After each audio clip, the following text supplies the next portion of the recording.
दोस्तों, मेरा नाम राशि जहीर है और आप देख रहे हैं ऑनलाइन न्यूज इंडिया। बड़े शोर जोर से एक बाजा बजाया गया था और कहा यह गया था कि अडानी जी अब टेलीविजन की दुनिया में आ गए हैं और क्रांति आ जाएगी। खुद अडानी जी ने कहा था कि मैं भी चाहता हूं कि किसी प्रकार से अल जजीरा जैसा मीडिया संस्थान भारत में हो जो पूरी दुनिया को कवर करे। इसी क्रम के अंदर बताया जाता कि एनडीटीवी का अधिग्रहण हुआ, रवीश कुमार गए, बाकी लोग गए, क्या क्या हालात हुए, लेकिन वो एनडीटीवी अब विस्तार की जगह सिकुड़न की तरफ है। उसी के अधिकारी के माध्यम से बताया जा रहा है कि हिंडनबर्ग की रिपोर्ट शायद आने के बाद जो एनडीटीवी के विस्तार की प्लानिंग थी वो अब हो नहीं पाएगी। आपको दर्शकों पूरी खबर दिखाता हूं। जनसत्ता ने इसको छापा लिखा है कि हिंडनबर्ग रिपोर्ट से अडानी समूह की मीडिया विस्तार योजना को लगा झटका। आपको मैं उस अधिकारी की बात बताऊंगा जो एनडीटीवी से जुड़ा हुआ है, लेकिन उससे पहले दर्शकों मैं आपके सामने यह बताना चाहता हूं कि एनडीटीवी या एक दो संस्थान और भी होंगे, वो शायद सरकार से सवाल पूछने का दमखम रखते थे, लेकिन अब ऐसा नहीं हो रहा है। आपको मालूम है कि अभी हिंडनबर्ग की रिपोर्ट आई, उसके बारे में तो कोई जिक्र हुआ नहीं, अलबत्ता एनडीटीवी अयोध्या चला गया था। इसी रिपोर्ट में लिखा है, अपनी तरफ से कोई बात नहीं बताई जाएगी। सिर्फ खबरों का विश्लेषण और एविडेंस के साथ आपके सामने खबरें रखने की कोशिश हम करते हैं। एक ऐसे संस्थान को जिसके साथ बड़े बड़े शानदार लोग जुड़े हुए थे, किस तरह से छोड़कर चले गए और अब एनडीटीवी बजाय विस्तार के विघटन की तरफ है। आगे लिखता है अखबार के हिंडनबर्ग रिपोर्ट से अडानी समूह की मीडिया विस्तार योजना को झटका लगा। अखबार में लिखा है दर्शकों कि अमेरिका की short selling company Hindenburg research ने 2024 जनवरी को अडानी ग्रुप पर मार्केट में हेरफेर और अकाउंट में धोखाधड़ी करने का आरोप लगाते हुए एक विस्तृत रिपोर्ट जारी की थी। रिपोर्ट के आते ही अडानी ग्रुप की कंपनियों के शेयर गिरने शुरू हो गए।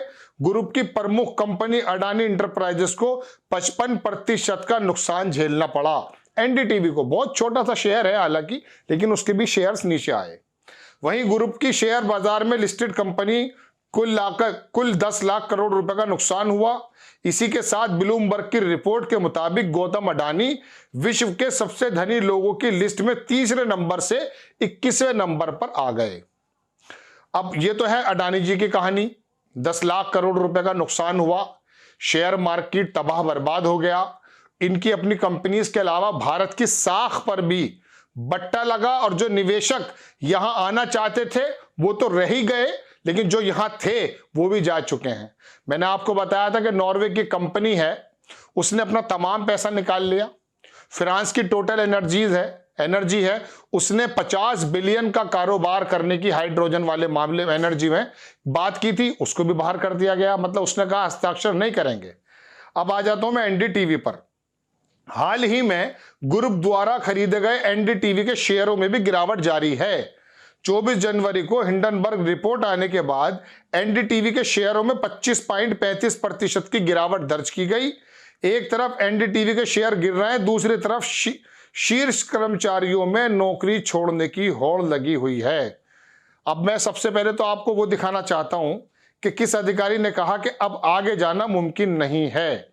अब आपको मैं दिखाता हूं दर्शकों, अडानी ग्रुप की दूसरी मीडिया कंपनी, ये देखिए, हिंडनबर्ग रिपोर्ट आने के बाद अडानी ग्रुप की मीडिया कंपनी एनडीटीवी प्रॉफिट और बीक्यू प्राइम का भविष्य क्या हो सकता है, इसको लेकर वरिष्ठ पत्रकार और मीडिया समीक्षक वनिता कोहली खांडेकर कहती है कि अडानी ग्रुप की अन्य कंपनियों की तुलना में उनका मीडिया व्यवसाय बहुत छोटा है, इसलिए लगता नहीं कि वो लोग ज्यादा चिंतित होंगे। लेकिन मीडिया बिजनेस अडानी ग्रुप के कुल आकार का एक छोटा सा अंश है। अडानी के व्यापार पर नजर रखने वाले मॉर्निंग कई लोगों ने बताया है, लेकिन मैं आपको सिर्फ उस अधिकारी का नाम बताता हूं। ये देखिए, भारत में टीवी इंडस्ट्री को लेकर सुरेंद्र साहब हैं, उन्होंने क्या कहा है वो देख लीजिएगा। क्या हिंडनबर्ग रिपोर्ट से अडानी ग्रुप के हुए नुकसान के बाद अपने मीडिया के बिजनेस को विस्तार को रोक देगा, यह है वो खबर।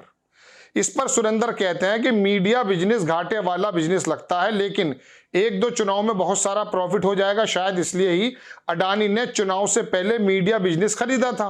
जहां तक विस्तार की बात है, हालिया गिरावट के बाद अडानी के ऊपर काफी दबाव होगा, इसलिए मुझे नहीं लगता वो तुरंत मीडिया के बिजनेस पर ध्यान देंगे। भारत में टीवी इंडस्ट्री को लेकर सुरेंद्र कहते हैं कि न्यूज मीडिया बिजनेस भारत में बहुत छोटा है, क्योंकि अभी भी राष्ट्रीय चैनल बहुत कम है। अडानी ग्रुप के पास अपना व्यू पॉइंट रखने के लिए कोई चैनल नहीं था, इसलिए उन्होंने एनडीटीवी में इन्वेस्ट किया था। दूसरा, जो भी बिजनेस घराना जिनका राजनीतिक जुड़ाव रहा है, उनके पास मीडिया में निवेश करने का मामला पहले से ही है। अब दर्शकों, थोड़ा सा मैं आपको बता दूं कि किन किन लोगों ने इसको छोड़ने की कोशिश की है, वो देखिएगा, या चले गए हैं। इस्तीफे का सिलसिला लगातार जारी है। 23 दिसंबर 2022 को राय दंपति ने एनडीटीवी में अपनी हिस्सेदारी का 27% हिस्सा अडानी ग्रुप को बेच दिया था। इस फैसले के साथ ही अडानी ग्रुप एनडीटीवी का सबसे बड़ा शेयरधारक बन गया था।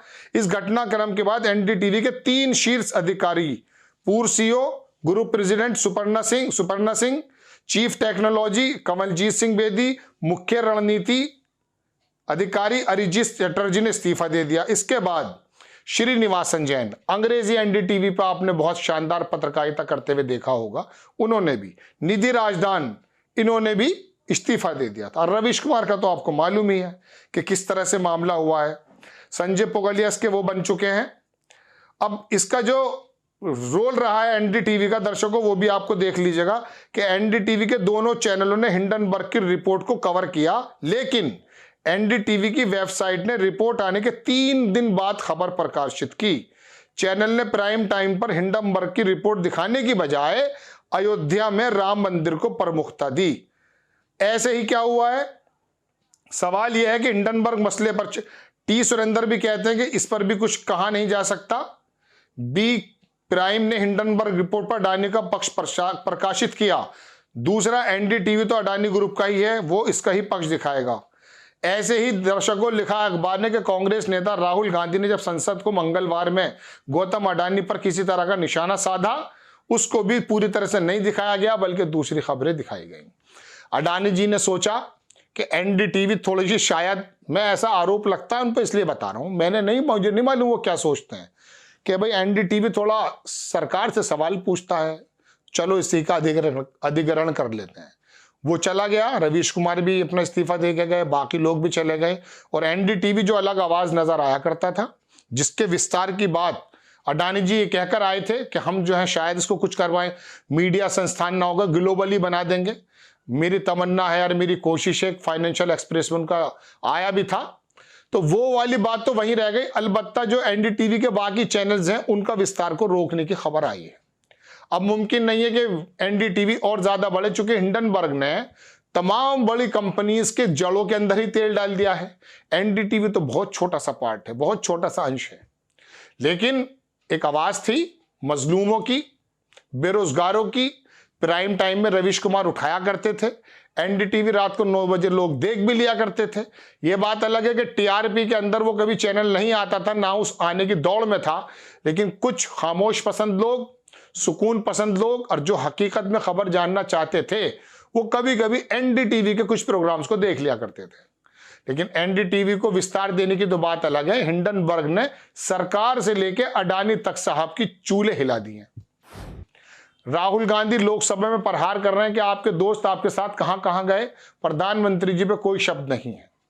अलबत्ता उनके खानदान पर, पंडित नेहरू पर आ जा रहे हैं, तमाम पर्सनल सवाल किए जा रहे हैं। लेकिन उसने पूछा कि आप ये बताइए कि एलआईसी ने क्या किया, आपके साथ कितने गए, कितनी जगह से इनको ठेका मिला, और किस तरह से आपने फायदा पहुंचाया, किस तरह से ये 609 नंबर पे मालदार दुनिया में थे, दूसरे नंबर पर कैसे आ गए? कोई जवाब नहीं है। ये तो देश भी देख रहा है।